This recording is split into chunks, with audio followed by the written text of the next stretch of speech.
Palagay ko hindi nagasabi ng kasinungalingan itong mga taon to eh. They are weeping, they're crying, nag-iinagpis yung mga yan, and they want justice. Sapagkat ang iba sa kanila, mistaken identity, minor de edad, drug user. What's up mga kayon? Welcome back pa rin syempre dito lang sa Joe Malone TV. Tunay na balita, walang kinakampihan, sumasalamin sa katotohanan lamang. Ganda umaga po sa inyo lahat. As we convene for the fourth hearing of our inquiry into the alleged extrajudicial killings that occurred during the war on drugs of the previous administration, I wish to reiterate the guiding principles that underscore our proceedings, our quest for justice. As I've said yesterday, I am for the war on drugs. What I'm against is how it was done. What I'm against is when we have human rights violations. What I'm against is in a democratic country we have that we are being ruled by the bullet of the gun. Now, pinakita po natin dito na mayroong human rights violations. Alright? Pero gusto kong sabihin sa lahat na ayaw natin ng drugs sa ating bansa. We want peace. And I have called on you people today. Alright? Yesterday, nagkaroon kami ng hearing sa mga biktima. At nakita namin na ako, sasabihin ko sa inyo, palagay ko hindi nagasabi ng kasinungalingan itong mga taon to eh. They are weeping, they're crying, nag-iinagpis yung mga yan, and they want justice. Sapagkat ang iba sa kanila, mistaken identity, minor de edad, drug user. Yung mga drug user na ito, kahit ng PDEA, kakampihan ako nito, hindi nila kailangan hulihin eh. Kailangan rehabilitate yung mga yan. Yung drug user. Yung peddling drugs, nais kong sabihin sa inyo, mga abogadong iba sa inyo, mga kapulisan kayo ha, naniniwala tayo that an accused is presumed innocent until proven guilty. Ayaw natin, dumating ang panahon na gagamitin ng mga pulis ang kanilang mga baril instead of obeying the rule of law. Kaya meron tayong hearing na ganito. And I would want to request that everyone ought to respect this hearing. This might not be a court, but this is a committee hearing by the Congress of the Philippines. Meron tayong batas po dito. And I do not want anyone to make a mockery of this hearing. Just to let you know about that, okay? Nais natin na maging mahusay po tayo rito. Kaya pinatawag po natin, kahit na yung hindi lang yung mga biktima, kahit na yung mga alleged na nandun sa panahong yan, na inaakusahan sila na sila po ay pumatay o nagbigay ng paintulot na patayin ang mga taong ito. So ito po ang ibig sabihin ng community hearing na ito. Yesterday, we focus on the families of the victims to allow us to hear their stories in full. As we have said from the beginning, we want to hear all sides of the issue. Balansin po natin ito. Okay? We do not want to be biased on one side. We want to hear all sides of the issue. So today, we will be focusing on the perspective of the state actors, those who were tasked with implementing the war on drugs. I will state this again. It is imperative that we maintain fairness and impartiality, ensuring that all sides are heard. This is essential for the integrity of our inquiry. This is vital if we want to obtain true justice. During these hearings, we do not want to downplay the threat posed by illegal drugs. We recognize that illegal drugs are a significant problem in our society. The scourge of illegal narcotics has ruined lives and destroyed families. This representation believes it is a challenge that continues to demand decisive action. And for the record, hindi lang po ako human rights advocate. Ako din po ay anti-illegal drugs advocate. I do not believe that you must choose between one or the other. While we would like to arrest and put in prison all of the drug peddlers, we would like to give compassion to the drug users who are also victims of these drugs. And we want them to be rehabilitated. Ang nakapagtataka dito, bakit yung mga drug lords at mga drug traffickers na kayayaman, hindi napapatay?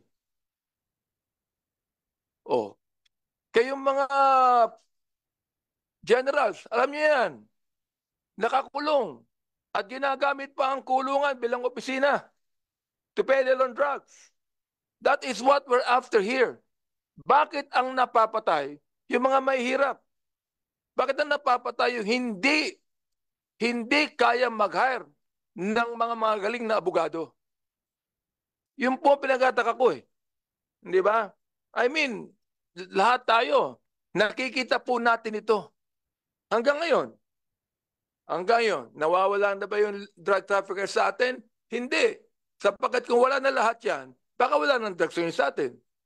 Pero bakit sa 2 taon ng current administration, marami pa rin nahuhuling drugs?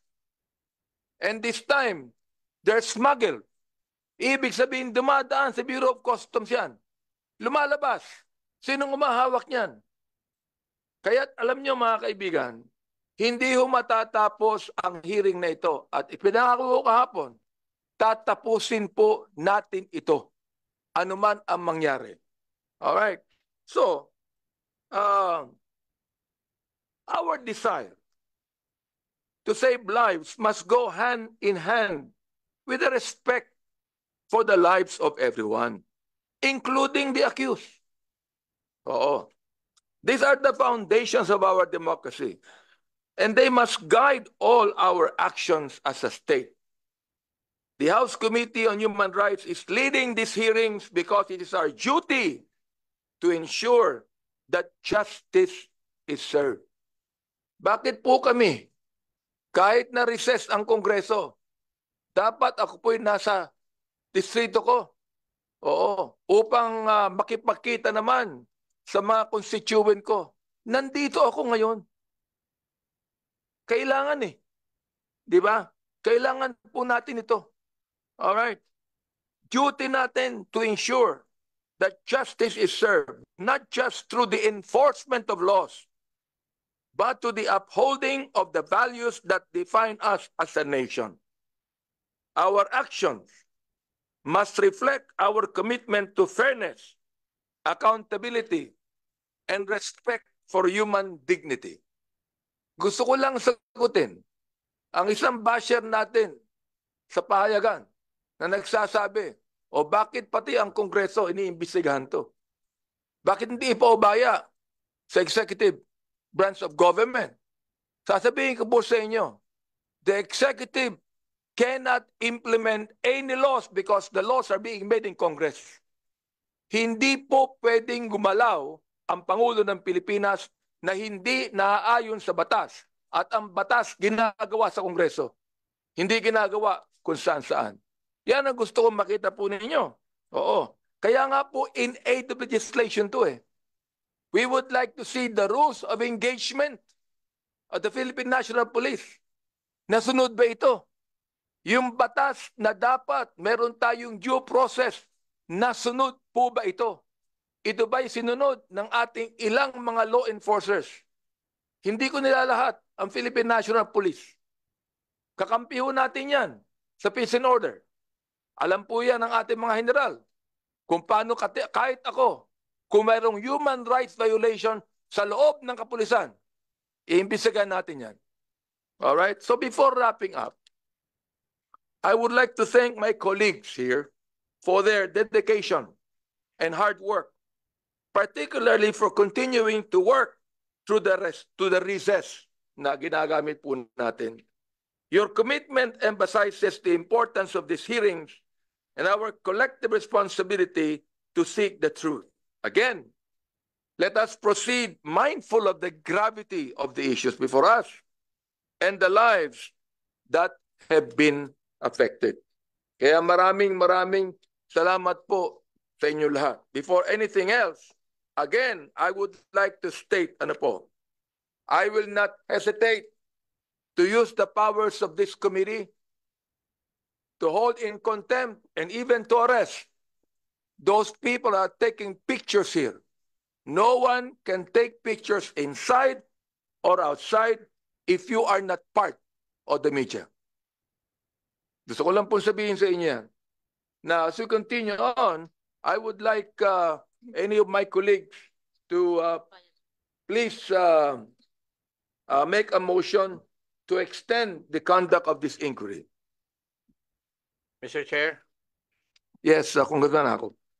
pursuant to Section 15 of our Rules on Inquiry, may I respectfully move that we extend the hearing of this issue. So move, Mr. Chair. Second motion, Mr. Chair. There is a motion and a second that we continue on with the conduct of this inquiry. Do I hear any? All right. Hearing no objection, statement is approved. I'd like to recognize Representative Joseph Stephen Caras-Paduano, also I think in the Zoom today. All right. Mr. Chair, Yes, Congressman Ako. before we proceed with the interpellation proper, may I be allowed to ask whether deliverables in the last hearing were complied with? For example, we have for the PNP, have they submitted a detailed report on the status of all 28 invited officers, delineating those who are AWOL, retired or active in service? May I know if the PNP has complied with this requirement? May I answer, Mr. Chair? Yes, General Hernia. Mr. Chair, we have here our a report of all the requirements. We will submit this formally to the committee, Mr. Chair. So you have not submitted it yet. Not yet, Mr. Chair. For the information of everybody, if in the last hearing you were submitted to submit such a requirement, it should be given or submitted 3 days before the next hearing. Alam nyo kung bakit? Kasi kailangan mabasa rin naman namin. Kung ibibigay nyo lang ngayon, hindi na namin mababasa. Kasi nandito na po tayo eh. The other requirement, Mr. Chair, for the PNP, and I think it's from letter A to N, they were required to clarify what actions PNP has taken regarding AWOL personnel and the current status of retired officers. Anyone among the PNP would like to answer that? Yeah, General Hernia. I don't have the report, Mr. Chair, but we can prepare a report regarding that issue, Mr. Chair.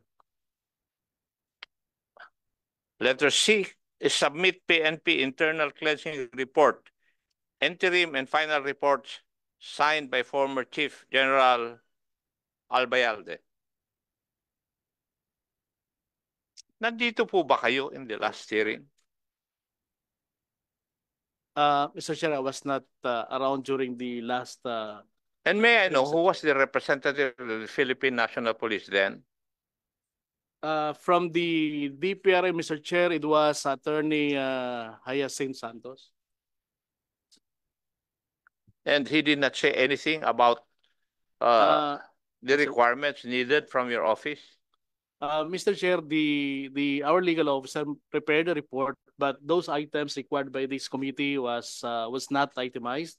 It was not included in her report, so we have not prepared all those requirements, Mr. Chair. But we will comply, Mr. Chair.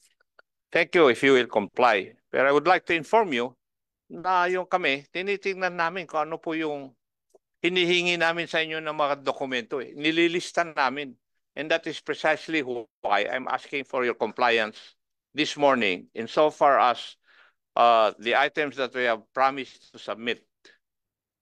Now, you were also required to submit MOU between PNP and CHR, confirm and submit the correct memorandum of understanding. Did your representative tell you that? No, Mr. Chair. And then, what would you do with your representative?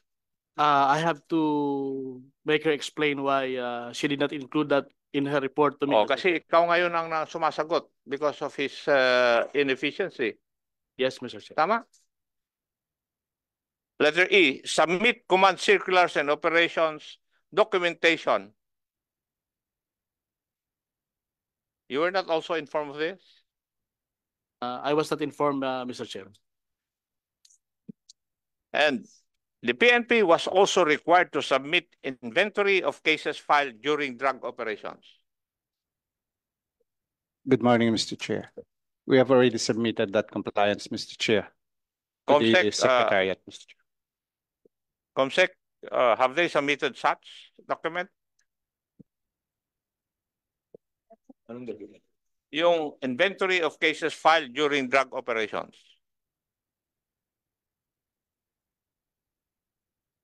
Anyway, we'll take your word that you have submitted such. You are an officer and a gentleman, and I'll take your word for it. Letter G, submit relevant police documentation from the PNP detailing to provide implementation procedures and definitions of terms like neutralization and negation in CMC-16 series of 2016.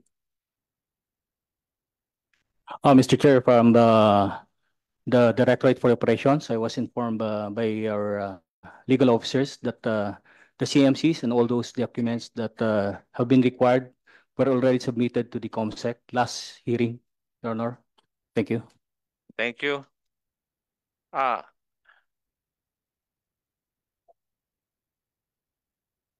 Colonel Bakay or General Bakay was requested to provide the updated police manual, particularly changes made to in inquest proceedings. Are you aware of this? During the last hearing, Mr. Chair, the same was discussed, but I was of the impression that it was already settled insofar as the inquest, the clarification on the inquest procedure being implemented by the PNP is concerned, Mr. Chair, so I did not submit any written clarification on the matter, Mr. Chair. So could you submit it the next hearing? Yes, Mr. We have it, Mr. Thank you.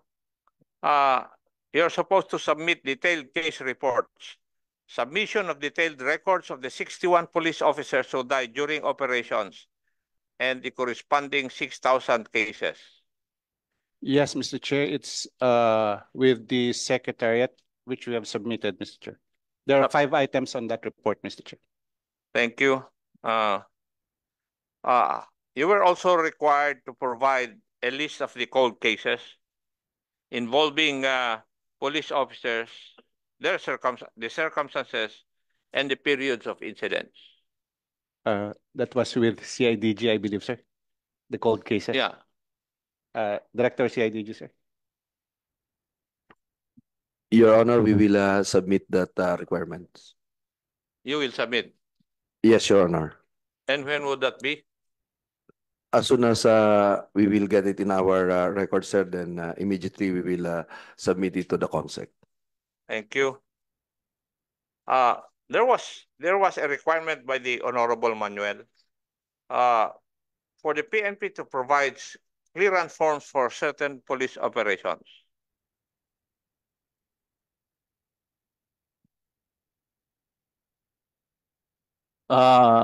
Your Honor, may I be clarified if it's a clearance form or coordination form? Because those forms were already incorporated in the CMC with respect to campaign against illegal drugs, Your Honor.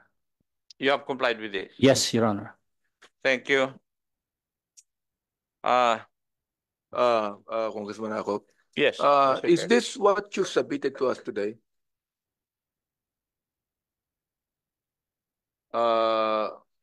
General Baca, you're the signatory of this third meeting of the House. for the Committee on Human Rights. You have submitted, is this the CMC included? No, Mr. Chair, that is the data on first is the number of deaths, DIPO, died in police operations for covering the period of the time of the former president, Mr. Chair. Second is the number of deaths, number of cases, number of deaths. Third is the cases, status of the cases.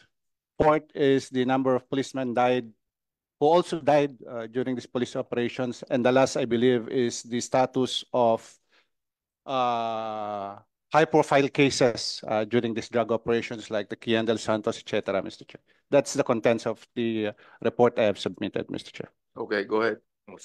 Thank you, Mr. Chair. In the last hearing also, Mr. Chair, there was a show cause order issued for Police Major General Romeo Karamat for non-attendance, and I think he is present today, Mr. Chair. Yes.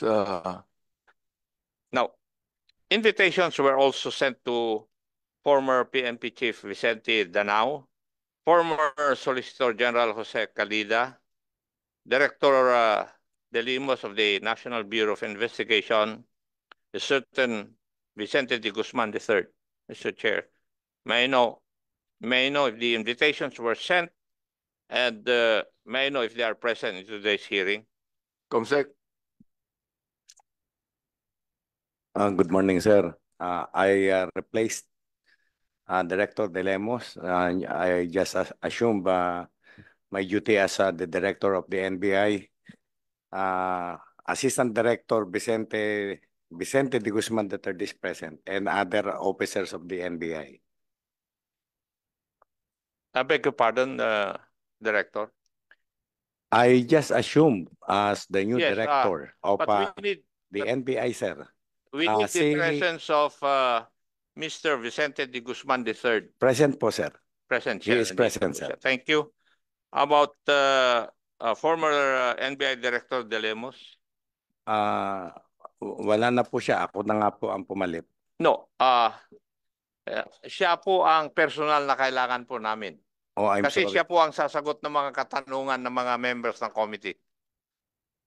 I think he is no longer attending. Pero sasabihan ko po if, sa next hearing po. Is he a private person now, Director? Yes. Sir? A private person na po si De Lemos? Private person na po siya? Oh. Yes, sir. Sa ngayon po. But you could be able to contact him, no? Yes, sir. Okay. We can contact him. Did Comsec, did he submit a letter to explaining his absence? No, Your Honor, he did not. But pursuant to our rules, Mr. Chair, if the invitation is not or was received and the committee did not receive any explanation for his non-attendance, I think the next course of actions is to issue a show cause order. May I move, Mr. Chair, that a show cause order be issued? There's a motion, show cause order be issued on former NBI Director Luigi De Lemos. can we include the others who were invited but they were not able to explain their absence? About former Solicitor General Jose Calida. Is there anyone who would like to tell us what happened to SG Jose Calida? Anyone? And there's no letter of explanation, correct? And then who else? And former PNP Chief Vicente Danao. Wala din, no? He's not also present, Your Honor. They were the PNP Lola was able to send the invitation, but there was no reply from him. May also move so that we will be following the protocol of our rules and legislative inquiry. May also move that we issue a show cause order. So there's a motion to issue a show cause order on General Danao, former Director De Lemos, and former Solicitor General Jose Calida. Meron ba? Na iba? No, tatlo lang sila. No? Yep. Yes, Mr. There's a Chair. motion. Second Is there any motion. second? Second motion, It's Mr. moved and seconded that these people will have the show cause order to appear before this committee. Is there any objection? No objection. Same is approved. Mr. Chair, in the last hearing, we were also supposed to invite certain personalities, former NBI Director Gueran, to clarify the categorization of the 16,355 homicide cases referenced in the year-end report. Did we send an invitation to subject persons?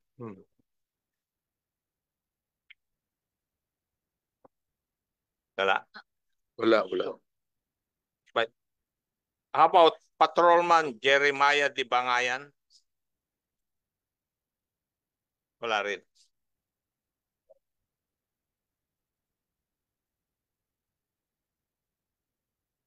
Wala. I believe there's none, sir. How about the 4 policemen? Police Senior Inspector Emil Garcia, PO3 Alan Formilesa, PO1 James Agarao, and PO1 Melchor Navisaga, who were allegedly involved in the Payatas operation under then Colonel Patay's command. Yes, sir. Yes, Your Honor, the committee has sent invitations to them, and PO1 James Agarao is now present. Okay. How about the others? Are they present in today's hearing? Present? Okay, May we get their Only names, Agarao Your is Chair? present. He was the only one who responded to the roll call, sir.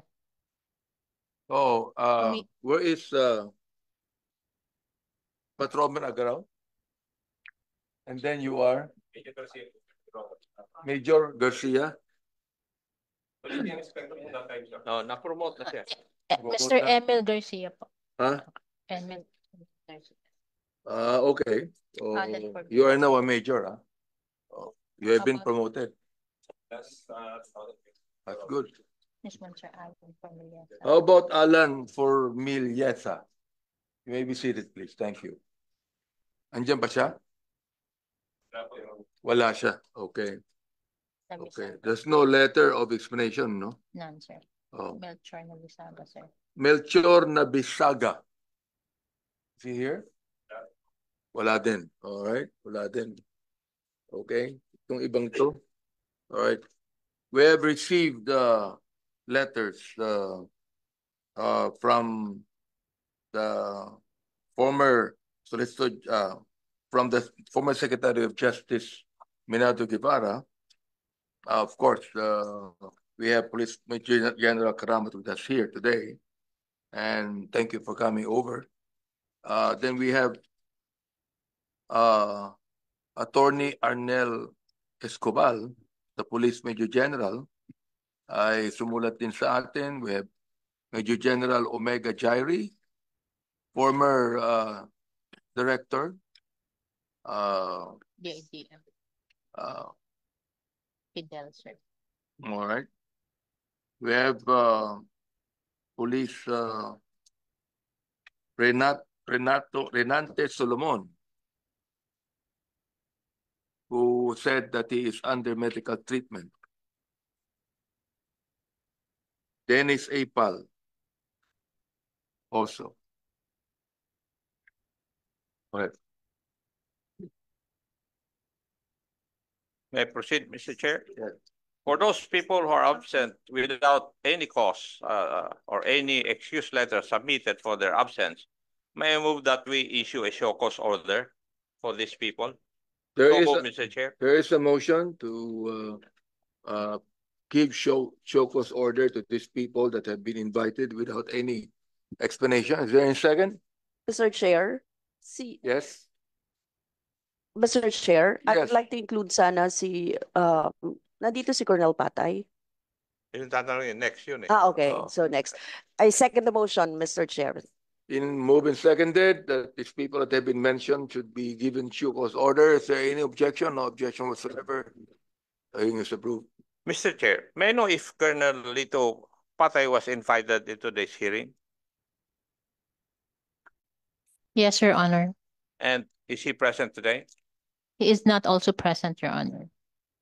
So, because in the minutes of the last hearing, Colonel Lito Patay was required to provide police reports and records covering the period from July 2016 to September 2017 concerning drug-related operations and killings.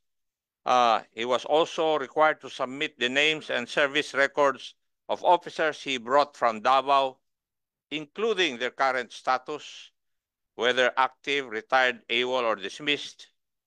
And last but not least, he was required to provide detailed reports covering the period from July 8, 2016 to September 23, 2017, and the reports include the number of incidents, operations conducted, and names of officers involved. So, Mr. Chair, since he's not present today, in spite of the invitation, and did not, shall we say, comply with what was required of him, may I move that we also issue a show cause order for Colonel Patay? There is a motion I second the motion, Mr. Chair. and seconded that Colonel Patay should appear and he wasn't able to. So we're going to give him a show cause order. Any objection? Hearing none, so it's approved.